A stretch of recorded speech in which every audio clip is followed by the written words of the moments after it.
Welcome back to the channel. Don't forget to like, share, and subscribe my channel. Today, we are explore how to design print-ready layouts using Frame Mask. Start by creating a new document with the correct print dimensions and resolution, usually 300 dpi. Use the Frame tool to place images or graphics precisely in your layout. Drag visuals into frames, adjusting scale to maintain composition.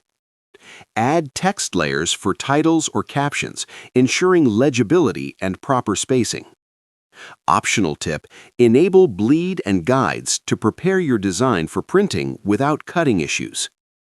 Group layers and frames logically to keep the file organized. Practice